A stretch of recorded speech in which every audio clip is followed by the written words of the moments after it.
हे, आपको क्या लगता है कि सभी बच्चे सब कुछ इक्वली सीख पाते हैं? बिल्कुल नहीं। कुछ बच्चे कुछ चीज़ों को जल्दी सीख पाते हैं, तो कुछ बच्चे उसी चीज़ को थोड़ा सीखने में समय ले सकते हैं। ऐसा होता है इंडिविजुअल डिफरेंस की वजह से। लेकिन इतना डिफरेंस होने के बावजूद भी सभी बच्चों को इक्वल प्लेटफॉर्म देना बहुत ज़्यादा इम्पोर्टेंट है। तो आइए, आज के इस वीडियो में हम बात करेंगे इंक्लूसिव एजुकेशन के बारे में, जो कि सभी बच्चों के लिए इक्वली काम करती है। इंक्लूसिव एजुकेशन एक इस तरह की एजुकेशन होती है जिसके अंदर हर टाइप का बच्चा एक साथ मिलके एजुकेशन लेता है, पढ़ाई करता है। ठीक है, चाहे वो किसी भी लैंग्वेज का हो, कोई भी लैंग्वेज बोलता हो, किसी भी बैकग्राउंड से आता हो, फाइनेंशियली स्टेबल हो या ना हो, किसी भी जाति का हो, किसी भी रिलीजन का हो, मतलब चाहे वो डिसेबल हो या फिर गिफ्टेड हो, हर तरह का बच्चा जब एक क्लासरूम के अंदर बैठ के पढ़ाई करेगा ना, तो ट्रस्ट मी, वो क्लास जो होगी बहुत डाइवर्स होगी, और उसी को ही हम कहते हैं इंक्लूसिव एजुकेशन। ठीक है, अब देखिए यहाँ पे डेफिनेशन पढ़ लेना आप इसको। ये इंक्लूसिव एजुकेशन जो होती है वो बेसिकली इक्वालिटी यानी समानता के ऊपर बेस्ड होती है। हमें सभी बच्चों के साथ इक्वल यानी कि समान ट्रीट करना पड़ता है, सभी को एक्सेप्ट करना होता है, चाहे वो कोई भी बच्चा हो, चाहे वो किसी स्लम एरिया का बच्चा भी हो ना, आपको उसे एज अ टीचर एक्सेप्ट करना है, क्योंकि जो एजुकेशन होती है वो किसी की किसी भी चीज को देखकर नहीं दी जाती। इंसान के अंदर विलिंग होनी चाहिए उसको लेने के लिए। एंड थर्ड पॉइंट क्या है यहाँ पे, इंक्लूजन यानी कि समावेश। सभी को जब हम इकट्ठा कर लेंगे तो उसके बाद क्या होगा, हमारी एजुकेशन जो होगी बहुत ज्यादा प्रायर हो जाएगी। अब देखिए, अब यहाँ पे हम डिस्कस करेंगे की principles of inclusive education. Inclusive education के कुछ मुख्य सिद्धांत ये कौन कौन से हैं। फर्स्ट है equal access to the education. Equal first है इक्वल एक्सेस टू एजुकेशन, यानी कि शिक्षा का सबको समान अधिकार होना चाहिए भाई। चाहे कोई भी बच्चा हो, उसको आपने बिल्कुल इक्वली ट्रीट करना है। उसके कलर को देखकर या उसके किसी भी एक्स वाई जी को किसी भी गुण को देखकर आपको उसके साथ बैड ट्रीट नहीं करना है, because you are teacher, get that. Second point देखिए, डाइवर्सिटी एंड रिस्पेक्ट। एक क्लासरूम के अंदर कई सारे अलग अलग बच्चे आते हैं, किसी की मदर टंग डिफरेंट हो सकती है, किसी की रहन सहन डिफरेंट हो सकता है, किसी का खान पान डिफरेंट हो सकता है। इतनी डाइवर्सिटी होने के बाद भी आपको इन सब बच्चों को रिस्पेक्ट देनी है, ताकि उनमें मोटिवेशन हमेशा आती रहे। अब देखिए, थर्ड पॉइंट है हमारा इंडिविजुअलाइज्ड लर्निंग, यानी कि देखो हर बच्चा हर चीज में परफेक्ट नहीं होता है ना, नो वन इज परफेक्ट। तो कोई ना कोई फ्लॉज तो हर किसी में होते हैं, आप में भी है, मुझ में भी है। तो वैसे ही बच्चे के अंदर भी होते हैं। हो सकता है किसी बच्चे को इंग्लिश की रीडिंग ज्यादा अच्छी नहीं आती हो, उसको हिंदी की रीडिंग आती हो। तो इस सिचुएशन में क्या करना है, आपको ध्यान रखना है, उसको इंडिविजुअलाइज्ड पर्सनल अटेंशन देनी है उसकी इंग्लिश पे, ताकि वो इंग्लिश अच्छे से पढ़ सके। ठीक है, अब देखिए, फोर्थ हमारा पॉइंट है बैरियर फ्री एनवायरमेंट, यानी कि बाधा मुक्त वातावरण।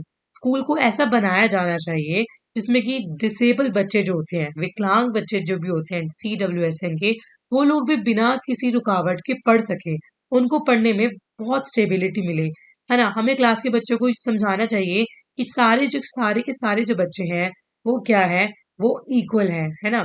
कई बार क्या होता है, मैं आपको अपनी बात बताती हूँ, मुझे ना चश्मा लगा हुआ है। तो जो मेरा चश्मा है ना, जब मैं स्कूल में थी तब सब बच्चे मेरा बहुत मजाक उड़ाते थे, है ना। तो मुझे बहुत उस टाइम तो बुरा लगता था। तो मेरी एक टीचर थी जिनका नाम था अनुराधा मैम।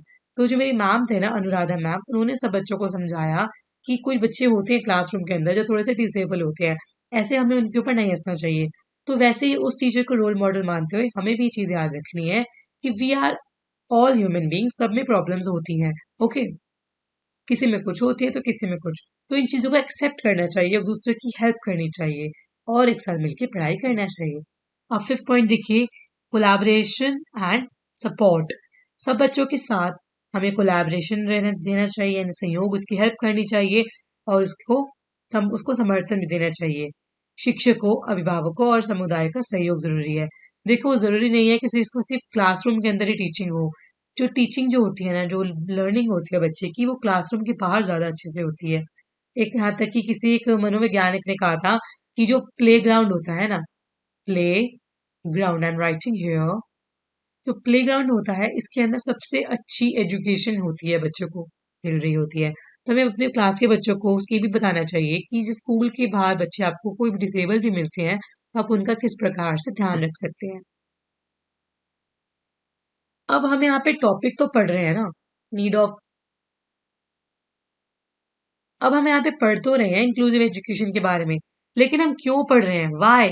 मेरे दिमाग में क्वेश्चन आता है भाई वाई, क्यों हम इस टॉपिक को कवर कर रहे हैं, क्यों इंपॉर्टेंट है इंक्लूसिव एजुकेशन क्लासरूम में बच्चों के लिए। चलिए पढ़ते हैं। First, right to education. आपको पता है कि राइट टू एजुकेशन 2019 में आया है ना। ये बहुत ज्यादा इंपॉर्टेंट एक्ट है, हर एग्जाम में पूछा जाता है इसके बारे में। देखिए जो RTE है ना, राइट टू एजुकेशन जो है, वो सभी बच्चों के लिए इक्वल है। इसमें क्या होता है, सभी बच्चों को फ्री एजुकेशन दी जाती है। ठीक है, क्या दी जाती है, फ्री एजुकेशन दी जाती है, और साथ में यहाँ उनको फ्री मिड डे मील भी दी जाती है। I am writing here. ये पॉइंट, छोटे छोटे पॉइंट्स आप नोट कर सकते हैं चाहे तो। देखिए, जब राइट टू एजुकेशन होगा तो हर बच्चा पढ़ पाएगा, है ना। जो पेरेंट जो होते हैं स्लम एरिया के कह लो, आप गांव विलेज के कह लो, वो लोग भी अपनी बेटा बेटी को पढ़ने के लिए इक्वल अपॉर्चुनिटीज दे पाएंगे, क्योंकि जब पैसे नहीं लगेंगे तो उन लोगों के लिए चीजें आसान हो जाएंगी। सेकंड पॉइंट देखिए, सोशल जस्टिस, यानी कि सामाजिक न्याय। भेदभाव को खत्म करने के लिए भी बहुत ज्यादा इंपॉर्टेंट है। जब गर्ल्स बॉयज हर जेंडर के लिए एजुकेशन फ्री हो जाएगी, बढ़िया हो जाएगी, तो सोशल जस्टिस भी हो जाएगा। ठीक है। देखिए, जब हम इंक्लूसिव एजुकेशन को अपने क्लासरूम में लेके आते हैं ना, तो बहुत अच्छी लर्निंग होती है। हो सकता है कोई डिसेबल बच्चा कुछ नहीं समझ में आ पा रहा हो उसे, है ना, तो जो उसके साथ में अच्छा बच्चा बैठा है वो उसकी हेल्प कर दे, और वो उसकी प्रॉब्लम्स को सॉर्ट आउट कर सकता है ना। ऐसे क्वालिटी एजुकेशन भी बढ़ेगी हमारी। नेक्स्ट देखिए, एम्पैथी एंड सोशल स्किल्स। हमें अपने क्लासरूम के बच्चे का क्या करना है होता है, ओवरऑल डेवलपमेंट करना होता है ना। हमें बच्चों का क्या करना होता है, ओवरऑल डेवलपमेंट। तो इसमें बच्चों को एम्पैथी सिखानी, किसी के लिए दया सिखाना भी बहुत ज्यादा इंपॉर्टेंट है। ये नहीं है कि सिर्फ स्कूल वाले ही चीजें सिखाते रहो उसे, नहीं। आफ्टर ऑल बच्चा एक अच्छा ह्यूमन बीइंग बनेगा बड़े होकर, तो उसके साथ उसको एम्पैथी का भी हमें नॉलेज देना पड़ेगा। बच्चे, आपको एम्पैथी भी रखनी है, ठीक है। और जब हम एम्पैथी रखेंगे तो ऑटोमेटिकली सोशल स्किल्स डेवलप होंगे हमारे, है ना। अब देखिए, बच्चे में समझदारी बढ़ेगी और सहयोग की भावना बढ़ेगी। वही एग्जाम्पल मैं आपको बार बार रिपीट कर रही हूँ। कोई बच्चा अगर डिसेबल बैठा है उसके साथ, तो वो उसका दर्द फील करते हुए उसकी हेल्प करेगा, चाहे वो होमवर्क में हो, टेस्ट में हो, या किसी भी चीज में हो। ओके। अब देखिए, UNESCO and global commitment. UNESCO and विश्व प्रतिबद्धता। आपको पता ही होगा कि ये जो UNESCO यूनेस्को है ना, ये क्या है, ये बेसिकली बच्चों के सस्टेनेबल डेवलपमेंट के लिए काम करता है ना, और बच्चों को अच्छे से अच्छी एजुकेशन देने की कोशिश करता है। चलिए, अब हम अपनी आगे की स्लाइड्स पे चलते हैं। अब देखिए, कोई भी चीज करना ना आज के कलयुग के टाइम पे आसान तो नहीं है ना। तो इसलिए चैलेंजेस हर चीज में आते हैं, चाहे आप कुछ भी अच्छा करोगे, चैलेंजेस आते ही आते हैं। अब देखिए, challenges in implementing inclusive education. अब किन किन कारणों से इंक्लूसिव एजुकेशन कई बारी सक्सेसफुल नहीं हो पाती। ठीक है, पढ़िए। Lack of resources. हमारे पास स्पेशल एजुकेटर्स ही नहीं है ना, क्योंकि इंक्लूसिव एजुकेशन के बारे में नॉलेज सिर्फ स्पेशल एजुकेटर को ही ज्यादा अच्छे से होगी, क्योंकि उसने इसके बारे में प्रॉपरली डिटेल्ड स्टडी की होगी, है ना, डिटेल्ड स्टडी की होगी। सो दैट्स वाई हमारे पास स्पेशल एजुकेटर्स की कमी है। लाइक कोई बच्चा ब्लाइंड है तो उसके लिए ब्रेल बुक्स नहीं है हमारे पास। कोई बच्चा विकलांग है ना, कोई किसी के हाथ पैर नहीं चलते, तो उसके पास व्हील चेयर्स, एक्सेसरीज, इन सब चीजों की बहुत ज्यादा कमी है। जब ये सब चीजें ही नहीं होंगी तो हम उनको पढ़ाएंगे कैसे, है ना। बार बार बता रही हूँ मैं, जब ब्रेल बुक्स ही नहीं होंगी तो ब्लाइंड बच्चे पढ़ेंगे कैसे भाई। व्हील चेयर ही नहीं होगी तो फिर दूसरे बच्चे आएंगे कैसे स्कूल, क्योंकि उनकी पैर तो चल नहीं सकते। तो हमारे पास ना अभी फिलहाल के टाइम पे ना रिसोर्सेज की बहुत ज्यादा कमी है। जैसे जैसे हमारे पास रिसोर्सेज बढ़ेंगे, वैसे वैसे हमारा डेवलपमेंट और इंक्लूसिव एजुकेशन बहुत अच्छे से सस्टेन होगी। ओके। नेक्स्ट देखिए, टीचर ट्रेनिंग। यानी कि स्कूल के जो टीचर्स होते हैं उन्हीं को खुद को कई बार इंक्लूसिव एजुकेशन का कॉन्सेप्ट ढंग से नहीं पता होता। अगर पता भी होता है ना, तो वो क्या करते हैं, उसको इम्प्लीमेंट नहीं करते, है ना। तो इस सिनारियो में क्या करना होता है, हमें टीचर्स को ट्रेनिंग देनी होती है। लेकिन टीचर्स को ट्रेनिंग देगा कौन, है ना, ये यहाँ पे प्रॉब्लम आ गई। तो टीचर्स को ट्रेनिंग वही देगा ना जिसको ऑटोमेटिकली सब पता होगा। तो इसलिए हमें यहाँ पे ध्यान रखना होगा कि टीचर ट्रेनिंग की भी बहुत ज्यादा कमी है। ओके। टीचर्स ही डेवलप नहीं है तो बच्चों को क्या करेंगे वो डेवलप, है ना। अब देखिए, नेक्स्ट है रिजिड करिकुलम। इंडिया के बाहर और इंडिया के करिकुलम के अंदर की बहुत ज्यादा डिफरेंस है। तो इंडिया का करिकुलम है वो बहुत रिजिड है, उसमें ना ज्यादातर थ्योरेटिकल ज्ञान ज्यादा है। आप कह सकते हैं किताबी ज्ञान ना उसके अंदर बहुत ज्यादा होता है, प्रैक्टिकली ज्यादा कुछ इम्प्लीमेंट नहीं किया जाता। जिसकी वजह से जो दूसरे डिसेबल बच्चे होते हैं ना, उनको कुछ चीजें समझने में और करने में बहुत ज्यादा डिफिकल्टी का सामना करना पड़ता है। ओके, नेक्स्ट देखिए, सोशल स्टिग्मा। क्या है? सोशल स्टिग्मा यानी कि सामाजिक कलंक। ध्यान से देखिए, कुछ बच्चे जो होते हैं क्लास में विकलांग होते हैं, डिसेबल होते हैं, उनको क्लास के बाकी ठीक बच्चे बहुत ही गलत नजरों से देखते हैं। आमतौर पे समझा जाता है कि जिन बच्चों की हाथ पैर आंखें वगैरह चीजें नहीं है ढंग से, वो समाज में बहुत मुश्किल से सामना करेंगे और समाज में बड़े ही बहुत ही ज्यादा मेहनत के बाद, मुश्किलों के बाद अपनी छवि तैयार करेंगे। तो समाज में इस तरह के विकलांग बच्चों का रहना, और सबसे बड़ी बात, अगर एक क्लास में उदाहरण के लिए मैं कहती हूँ 40 नॉर्मल बच्चे हैं, ठीक है, और 2 विकलांग बच्चे हैं। अब सोचिए कि 40 बच्चे उन 2 बच्चों पे कितना हावी होंगे, है ना? क्योंकि सब बच्चे समझेंगे तो नहीं कि ये चीजें गलत बात है, एम्पैथी तो सब में नहीं आएगी एक बार में। तो इसलिए बहुत ज्यादा डिफिकल्ट है, ये चैलेंजिंग है हमारे लिए कि सामाजिक स्टिग्मा जो है, सोशल स्टिग्मा को हम दूर कर पाए। नेक्स्ट हमारा लास्ट पॉइंट है इसका, लार्ज क्लास साइज। एक क्लास में अगर जब 40 + 2 स्टूडेंट्स होंगे, तो कैसे एक टीचर इंक्लूसिव बच्चों को ध्यान से उन पे ध्यान दे पाएगी? आप खुद सोचिए। इसलिए क्या करना चाहिए गवर्नमेंट को, क्लास का रेशो, क्लास में जो स्टूडेंट स्ट्रेंथ है उसको थोड़ा कम कर देना चाहिए, ताकि जो बाकी की जो स्पेशल चाइल्ड्स हैं, जो सभी बच्चों के साथ मिलके खुशी खुशी पढ़ रहे हैं, उनके ऊपर भी ढंग से ध्यान दिया जा सके। ओके,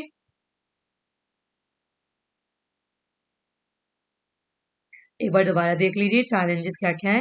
पहला चैलेंजेस है लैक ऑफ रिसोर्सेज। क्या है? Lack of resources. फिर है टीचर ट्रेनिंग, टीचर्स ट्रेन नहीं है ना? रिजिड करिकुलम, करिकुलम बहुत ज्यादा रिजिड है, कोई प्रैक्टिकलिटी नहीं है उसके अंदर। सोशल स्टिग्मा, लोग जो होते हैं, बच्चे जो होते हैं, वो दूसरे मतलब अनडेवलप्ड बच्चों को बहुत बैड नजर से देखते हैं, उनको अच्छा नहीं समझते, उनका मजाक उड़ाया करते हैं। लास्ट पॉइंट था हमारा लार्ज क्लास साइजेस। जब ये क्लास में 40-50 बच्चे होंगे, तो टीचर के लिए इम्पॉसिबल होगा उन सब बच्चों पर इक्वली ध्यान दे पाना। चलिए, अब आगे चलते हैं।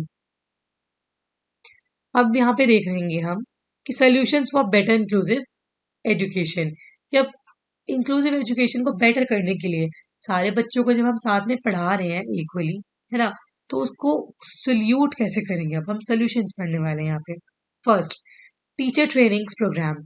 ज्यादा से ज्यादा टीचर्स को ट्रेन करो, है ना, ताकि क्या कर सके वो लोग, स्पेशल एजुकेटर बन सके और हर तरह के बच्चों को पढ़ाने के लिए वो एप्लीकेबल हो। Next, flexible curriculum. देखो, करिकुलम में टाइम बाय टाइम चेंजेस लाना बहुत इंपॉर्टेंट है। अगर चेंजेस नहीं होंगे ना, तो वो पढ़ने में भी काफी बोरिंग लगेगा। अगर मैं आपको रोज आपकी फेवरेट सब्जी खिलाऊं तो आप बोर हो जाएंगे, है ना? वैसे बच्चे भी तो छोटे हैं, भगवान का रूप है। तो अगर बार बार उनको एक ही चीज पढ़ाते रहेंगे, एक ही पुराने ओल्ड ट्रेडिशनल मेथड से पढ़ाते रहोगे ना, तो बच्चे डेफिनेटली बिल्कुल भी नहीं इंटरेस्ट लेंगे पढ़ने में, और ऑटोमेटिकली उनका ध्यान बिल्कुल नहीं लगेगा क्लासरूम में। तो इस जब हम इन चीजों का ध्यान नहीं देते ना, तभी सोल्यूशन की तरफ नहीं आ पाते हम, तभी हम कॉम्प्लिकेशंस की तरफ बढ़ जाते हैं। अब देखिए, यूज ऑफ टेक्नोलॉजी। आजकल के टाइम पे जब आईसीटी का टाइम है, आईसीटी एआई का टाइम है, इस टाइम पे कोई टीचर ब्लैक बोर्ड पे कैसे पढ़ाएगी? बहुत स्टूपिड होगा वो तो।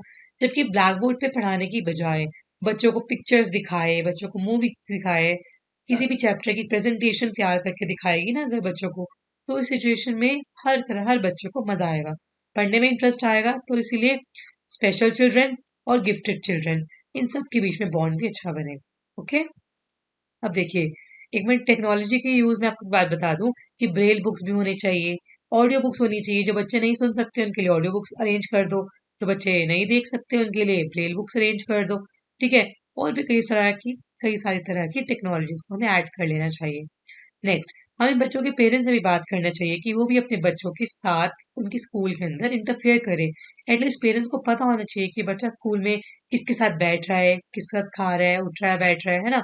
बच्चों के बारे में सारी इंफॉर्मेशन पेरेंट्स के पास इंक्लूसिवली होनी चाहिए।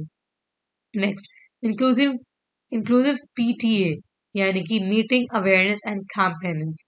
देखिए, बच्चों के साथ अगर हम बच्चों को चाहते हैं कि वो अच्छे से क्लासरूम में मिल बांट के पढ़े, तो उनको समझाना पड़ेगा।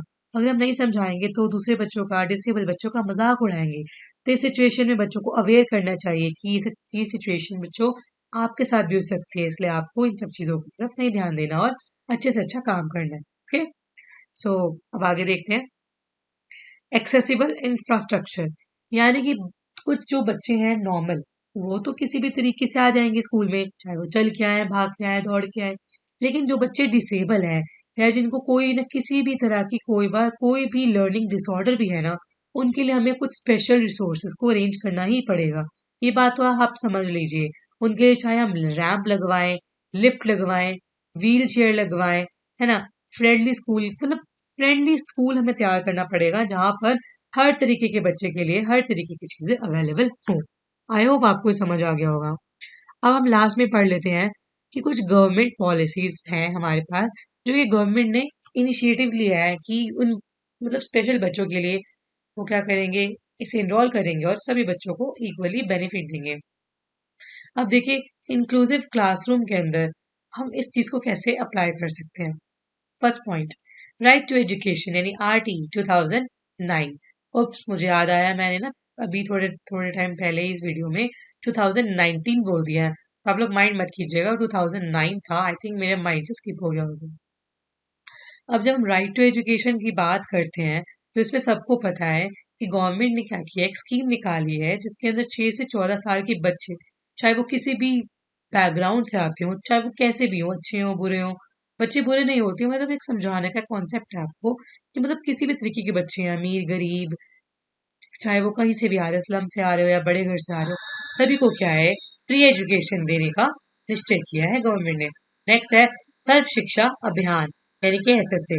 इसमें क्या होता है कि जो बच्चे विकलांग होते हैं, डिसेबल होते हैं, उनके लिए स्पेशल प्रावधान किया जाता है। ओके, नेक्स्ट है RPWD एक्ट 2016। इसके अंदर जो बच्चे डिसेबल होते हैं उनके लिए कुछ ना कुछ स्पेशल चीजों का अरेंजमेंट किया जाता है और उनके प्रॉब्लम्स को सॉर्ट आउट किया जाता है। एंड लास्ट है हमारे पास नेशनल एजुकेशन पॉलिसी NEP 2020, जो कि न्यू फ्रेमवर्क है, जो कि इंक्लूसिव एजुकेशन यानी कि समावेशी शिक्षा को क्या करता है, अडेप्ट करता है। चलिए, अब बस लास्ट में हमारा पॉइंट कुछ रहते हैं। अब हम यहाँ पे पढ़ने वाले हैं role of a teacher in inclusive education. आपका और मेरा रोल क्या होगा इंक्लूसिव एजुकेशन के रूम के अंदर। Okay, inclusive education class room के अंदर। First point, creative and inclusive classroom. हमें क्लासरूम को इस तरीके से तैयार करना होगा जिसमें सभी बच्चे सीखने के लिए कॉन्फिडेंट हो, है ना, हमें सबके साथ अच्छा रवैया अपनाना होगा। Next, adapt thinking teaching methods. हमें टीचिंग मैथड्स को यूज करना होगा। ये नहीं है कि हम ब्लैक बोर्ड पे चौक लेके पढ़ाए जा रहे हैं, नो दैट्स नॉट करेक्ट। हमें बच्चों को विजुअलाइज करके, कुछ मूवीज दिखाकर, ऑडिटरी कुछ सुनाकर, काइंस्थेटिक मैथड्स यानी कि कोई एक्टिविटी करा के जिससे हमारी उन बच्चों की बॉडी जो है वो अच्छे से खुल सके, हमें ऐसी एक्टिविटीज कराकर बच्चों को स्टडी के लिए इंगेज करना होगा। क्योंकि आप टीचर हैं, आपको ये भी पता है कि आपको क्या करना होगा, पीर लर्निंग को प्रोत्साहन देना होगा, है ना, इनहांस करना होगा। बच्चों को क्लासरूम में ग्रुप्स में बिठाओ और एक दूसरे की हेल्प करने को बोलो। एक टेस्ट दे दो आप लोग बच्चों को और बोलो कि आप, I mean what I mean is कि अपने फ्रेंड्स, बच्चों को बोलो कि अपने फ्रेंड से चेक करवाए। बच्चा जब अपने फ्रेंड से चेक करवाएगा तो इसकी जो सिचुएशन होगी बहुत इंटरेस्टिंग होगी, रेदर देन कि हम और आप चेक करें इनका टेस्ट। ठीक है, नेक्स्ट देखिए, यूज ऑफ असर्टिव टेक्नोलॉजी यानी कि न्यू न्यू टेक्नोलॉजीज का यूज करें। AI का जमाना है यहाँ पे, AI के टाइम पे तो कुछ भी इम्पॉसिबल मुझे नहीं लगता है ना। अब देखिए, ऑडियो बुक्स यूज कर सकते हैं आप, टेक्स्ट टू स्पीच सॉफ्टवेयर होते हैं, हम यूज कर सकते हैं, एक OCR सॉफ्टवेयर होता है डॉक्यूमेंट स्कैन के लिए, वो भी कर सकते हैं आप। ओके, लास्ट पॉइंट है कॉन्टिन्यूअस असेसमेंट। हम क्या कर सकते हैं एज ए टीचर, हर बच्चे का एक चेकलिस्ट बनाकर, ठीक है, एक चेकलिस्ट बनाकर उसका इवैल्यूएशन कर सकते हैं उसकी कि वो कैसे कर रहा है, क्योंकि फर्स्ट टेस्ट में कैसे मार्क्स थे, उसका एनवायरमेंट कैसा है, उसके फ्रेंड्स कैसे है, ऐसे करके आप एक अच्छे टीचर कहला सकते हो। अगर आपको वीडियो समझ आई होगी तो आप please like share and subscribe करना मत भूलना। Thank you so much.